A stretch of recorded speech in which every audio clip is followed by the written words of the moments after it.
मैं अनगिनत बार रीवा आया हूं, आपके बीच आया हूं और हमेशा मुझे आपका भरपूर प्यार और स्नेह मिलता रहा है। आज भी इतनी बड़ी संख्या में आप सभी लोग हमें आशीर्वाद देने आए हैं। मैं आप सभी का हृदय से आभार व्यक्त करता हूं। आप सभी को देश की 2.5 लाख से अधिक पंचायतों को राष्ट्रीय पंचायती राज दिवस की बहुत बहुत शुभकामनाएं। आज आपके साथ ही 30 लाख से ज्यादा पंचायत प्रतिनिधि भी हमारे साथ वर्चुअली जुड़े हुए हैं।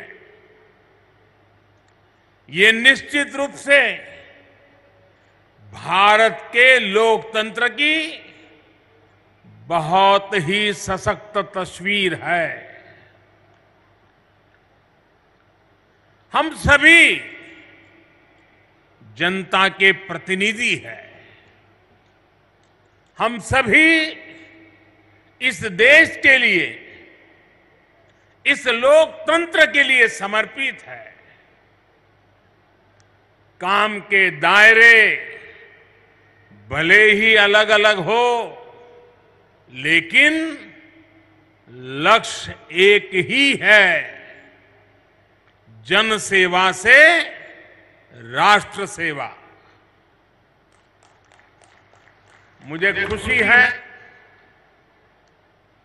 कि गांव गरीब का जीवन आसान बनाने के लिए जो भी योजनाएं केंद्र सरकार ने बनाई हैं, उन्हें हमारी पंचायतें पूरी निष्ठा से जमीन पर उतार रही है।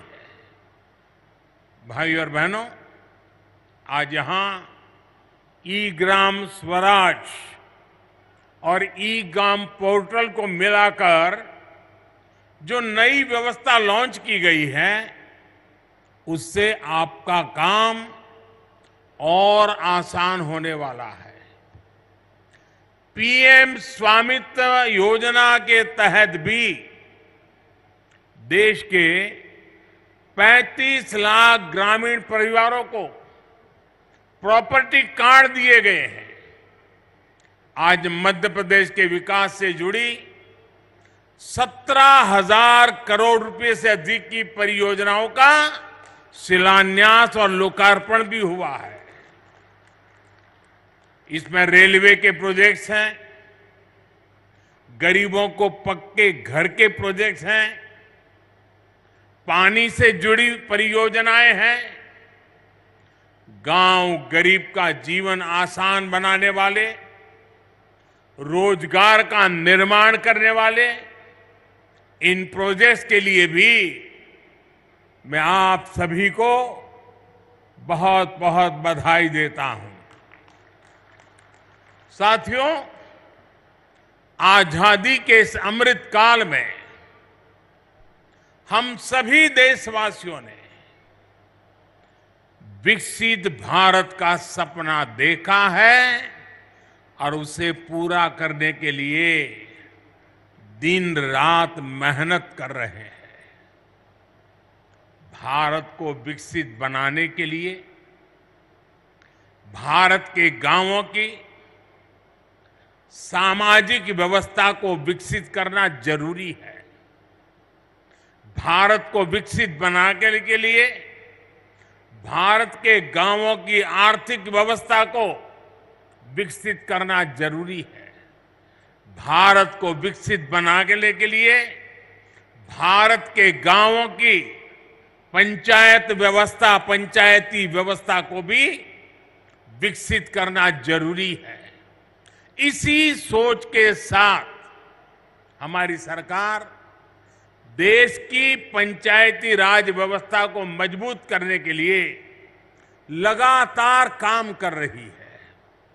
पहले की सरकारों ने कैसे पंचायतों से भेदभाव किया और उनसे उल्टा कैसे हम उन्हें सशक्त कर रहे हैं, पंचायतों में सुविधा बढ़ा रहे हैं, ये आज गांव वाले भी देख रहे हैं, देश के लोग भी देख रहे हैं।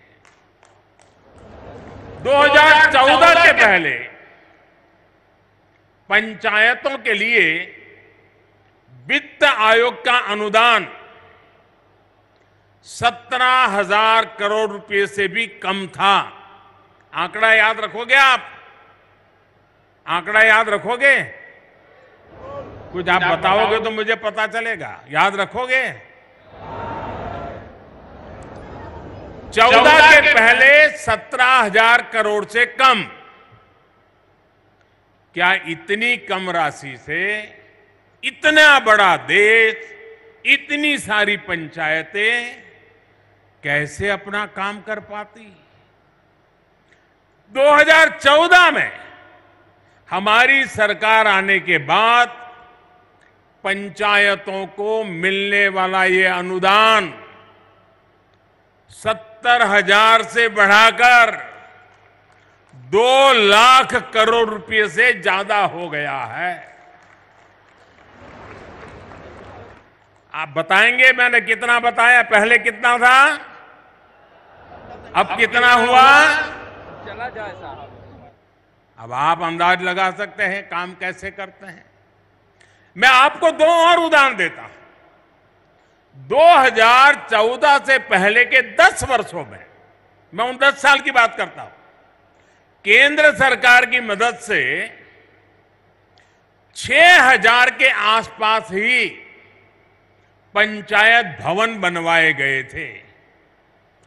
पूरे देश में करीब करीब 6,000 पंचायत घर बने थे। हमारी सरकार ने 8 साल के अंदर अंदर 30,000 से ज्यादा नए पंचायतों भवन का निर्माण करवा चुकी है। अब ये आंकड़ा भी बताएगा कि हम गांवों के लिए कितने समर्पित हैं।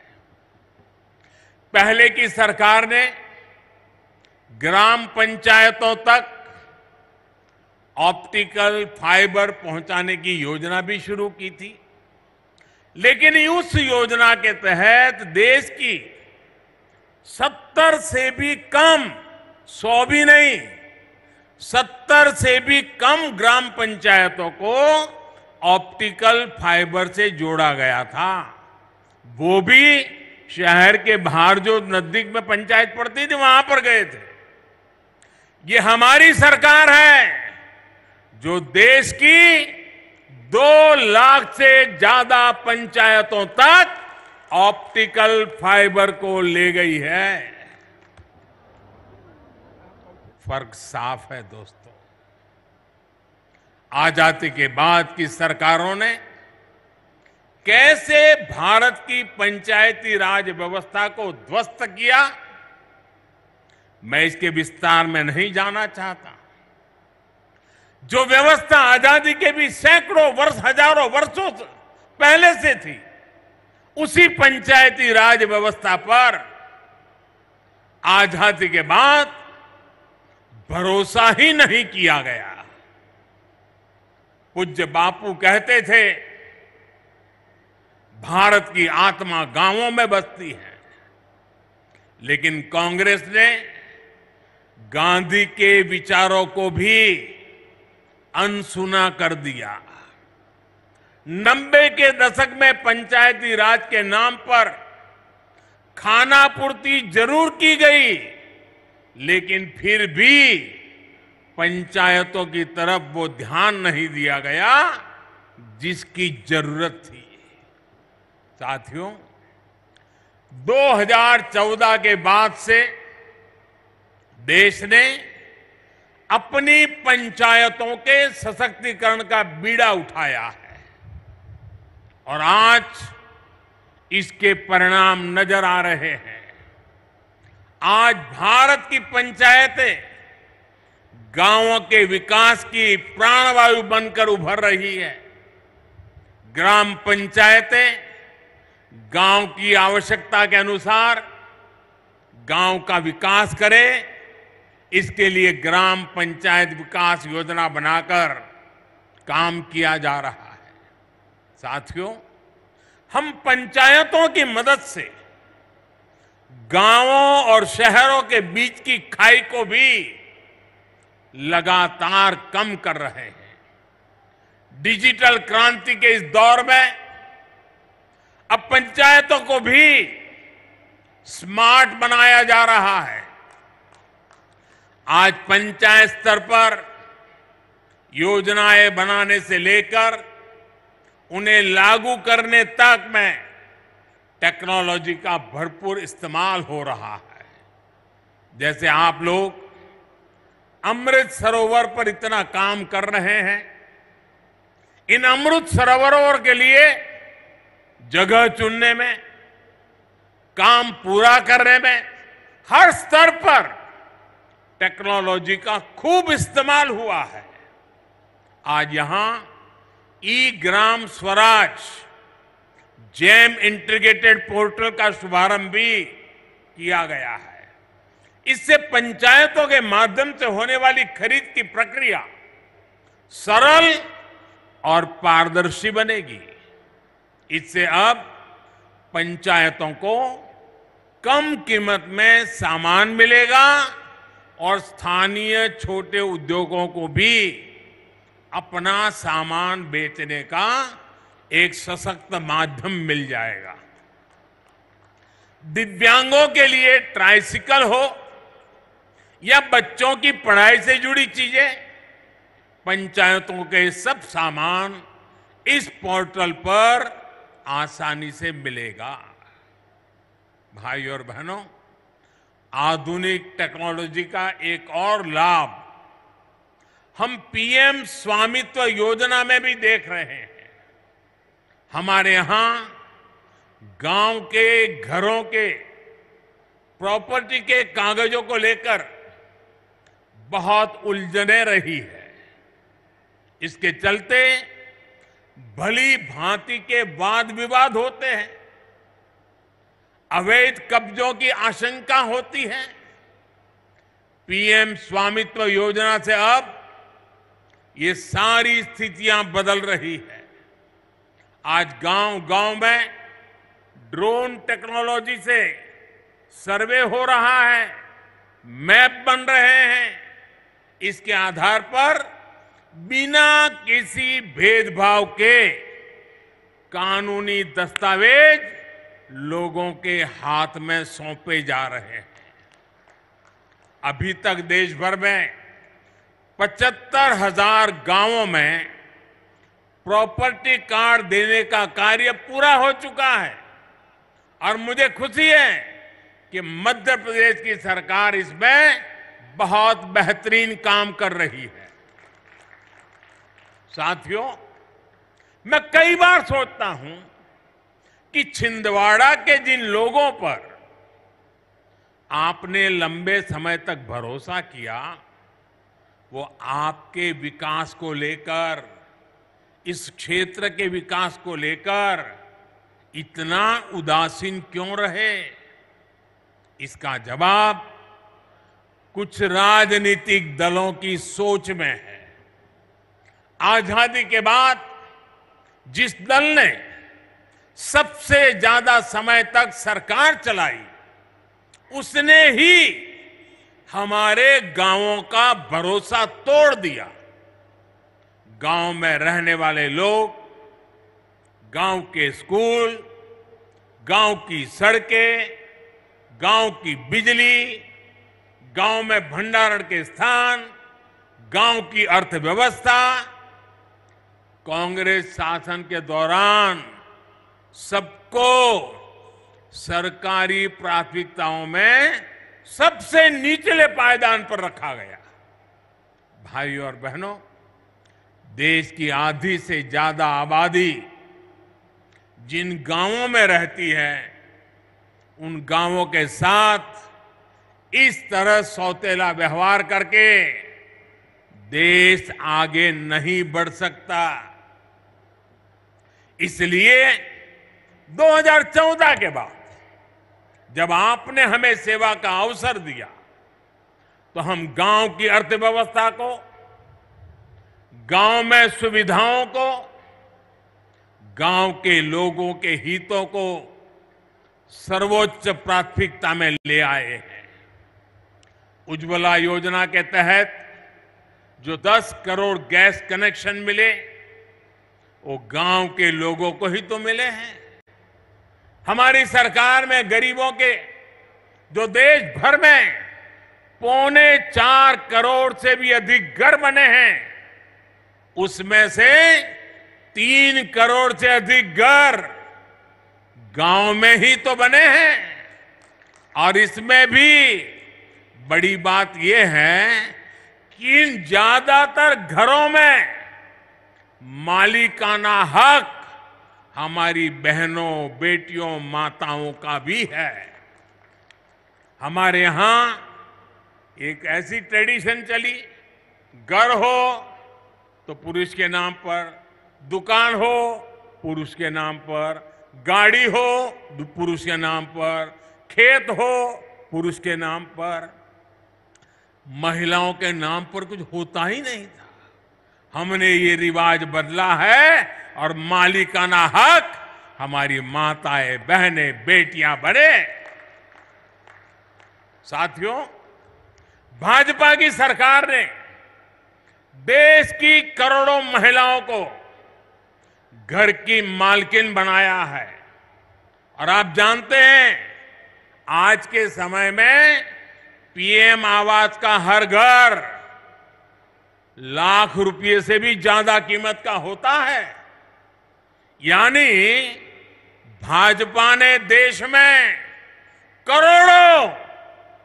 करोड़ों दीदी को लखपति दीदी बनाया है। मैं इन सभी लखपति दीदियों को प्रणाम करता हूं।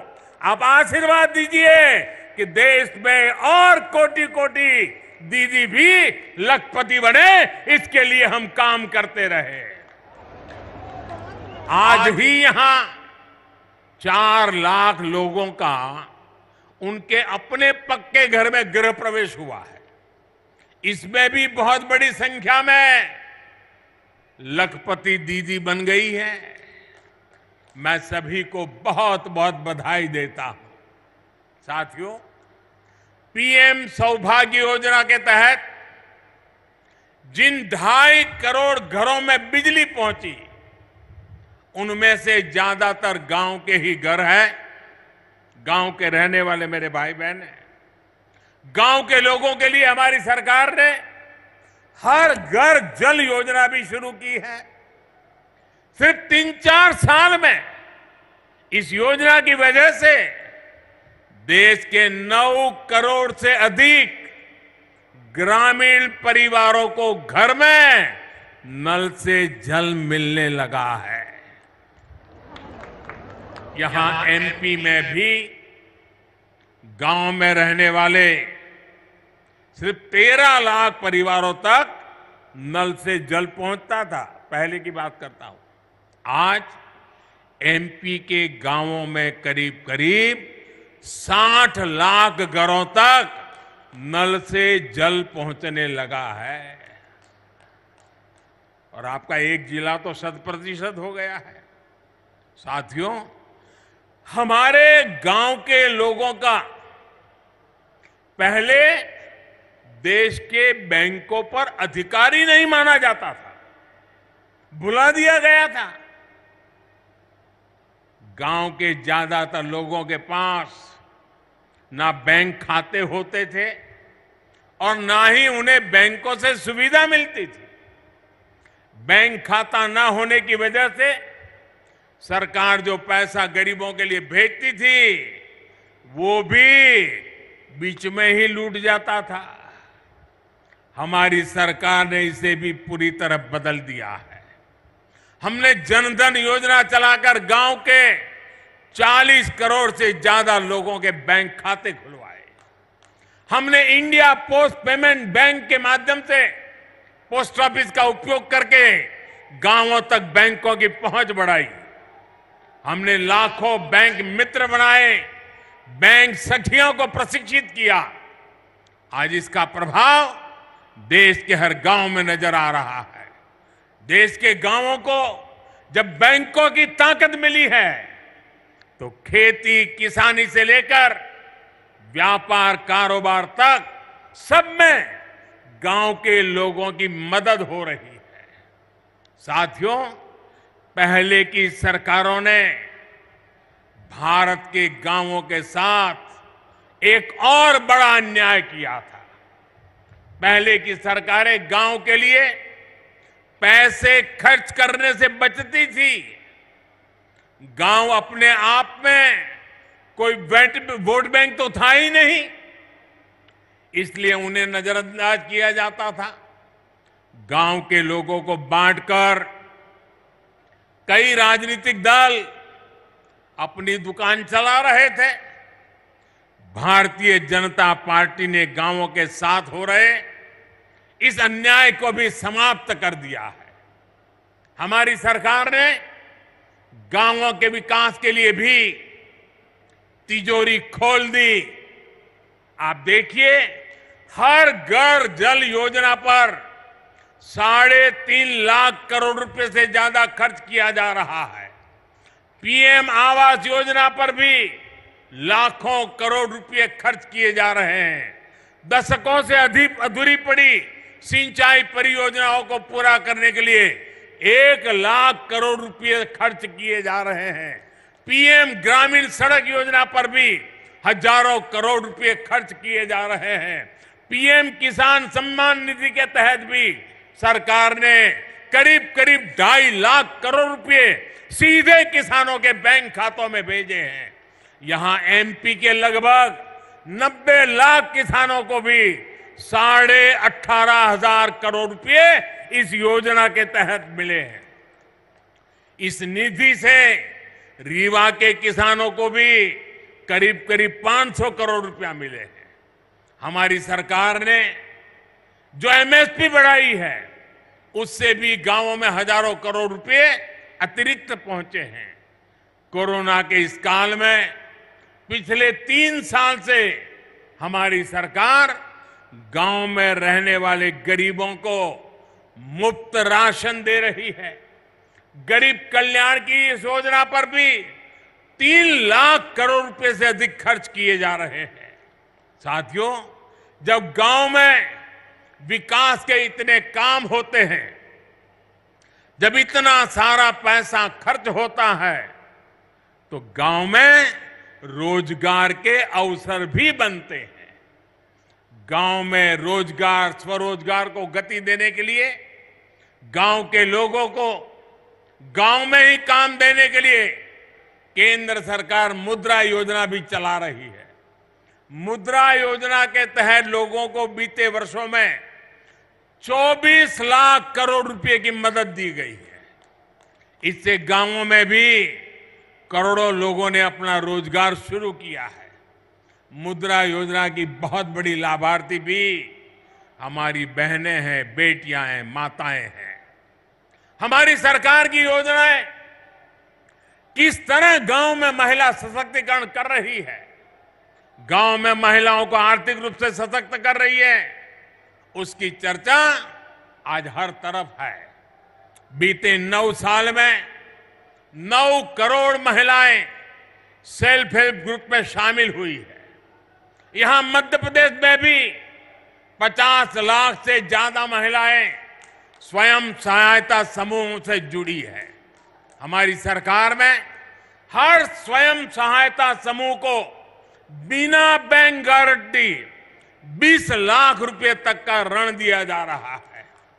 कितने ही लघु उद्योगों की कमान अब महिलाएं ही संभाल रही है। यहां तो राज्य सरकार ने हर जिले में दीदी कैफे भी बनाया है। पिछले पंचायत चुनावों में सेल्फ हेल्प ग्रुप से जुड़ी करीब 17,000 बहनें पंचायत प्रतिनिधि के तौर पर चुनी गई है। ये अपने आप में बड़े गर्व की बात है। मैं मध्य प्रदेश की नारी शक्ति को इसके लिए फिर एक बार बहुत बहुत बधाई देता हूं। साथियों, आज यहां आजादी के अमृत महोत्सव में समावेशी विकास का अभियान भी शुरू हुआ है। ये विकसित भारत के निर्माण के लिए सबका प्रयास के भाव को सशक्त करने वाला है। विकसित भारत के लिए देश की हर पंचायत, हर संस्था का प्रतिनिधि, हर नागरिक, हम सबको जुटना होगा। ये तभी संभव है जब हर मूल सुविधा तेजी से 100% लाभार्थी तक पहुंचे, बिना किसी भेदभाव के पहुंचे। इसमें आप सभी पंचायत प्रतिनिधियों की भूमिका बहुत बड़ी है। भाई और बहनों, पंचायतों द्वारा खेती से जुड़ी नई व्यवस्थाओं को लेकर भी जागरूकता अभियान चलाने की जरूरत है। प्राकृतिक खेती को लेकर आज देश में बहुत व्यापक स्तर पर काम चल रहा है।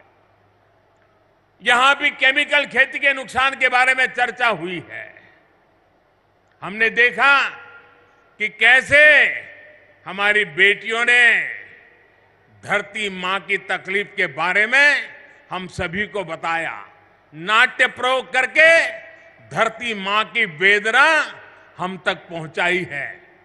केमिकल वाली खेती से धरती मां का जो नुकसान हो रहा है, बहुत ही आसान तरीके से हमारी इन बेटियों ने सबको समझाया है। धरती की ये पुकार हम सभी को समझनी होगी। हमें हमारी मां को मारने का हक नहीं है। ये धरती हमारी मां है, उस मां को मारने का हमें अधिकार नहीं है। मेरा आग्रह है कि हमारी पंचायतें प्राकृतिक खेती को लेकर जन जागरण अभियान चलाए। छोटे किसान हो, पशुपालक हो, मछुआरे भाई बहन हो, इनकी मदद के लिए जो अभियान केंद्र सरकार चला रही है, उसमें भी पंचायतों की बड़ी भागीदारी है। जब आप विकास से जुड़ी हर गतिविधि से जुड़ेंगे तो राष्ट्र के सामूहिक प्रयासों को बल मिलेगा। यही अमृतकाल में विकसित भारत के निर्माण की ऊर्जा बनेगी। साथियों, आज पंचायती राज दिवस पर मध्य प्रदेश विकास को नई गति देने वाली कई और परियोजनाओं का शिलान्यास और लोकार्पण हुआ है।